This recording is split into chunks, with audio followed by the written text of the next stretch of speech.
Hi guys, we're now almost at the end of the series. I want to run you through an essential ingredient to success, using examiners' reports.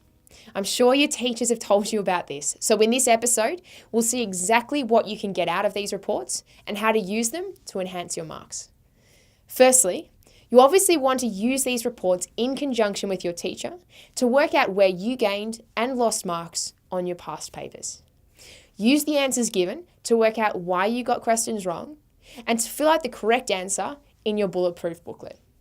These reports give you sample answers. These are great because they show us how to word our responses, how much is needed, and how to integrate all the elements. What you don't want to do is to read these answers and say, wow, that's great, and not do anything about it. Instead, you want to adopt what these top students have done. For example, answer 3B for the 2012 VCE exam defines original jurisdiction as the power to hear a case when it first comes to court. This is a great definition, and if you use it in your answers, you're adopting the language that examiners are used to seeing and looking for. The next thing you want to look for is the level of detail required by each question. In Victoria, the report will give you a guide on what sort of information was required to get full marks and why they didn't award full marks to certain answers. For HSC, they go a step further and they provide you with the actual marking criteria for each question.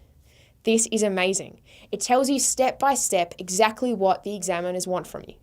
You need to model your answers on this. Not what your teacher says is the right information or your friends. Neither of these people will be marking your exam. The only people you need to worry about from now on are the examiners, and they write these reports, so get on it. Whilst using the reports will give you great insights, make sure you're careful when using pre-prepared answers. HSC and VCE examiners' reports both comment that it's really easy to tell when answers are memorised because they provide information that sounds good but doesn't directly answer the question. Don't just regurgitate.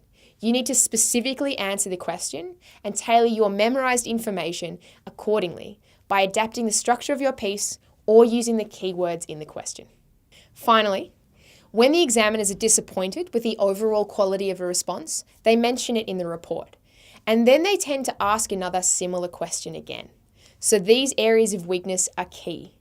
You need to identify what students consistently do wrong and then make sure that you do this right.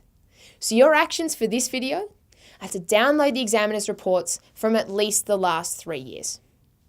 You then want to look through them and pick out common trends in bad responses.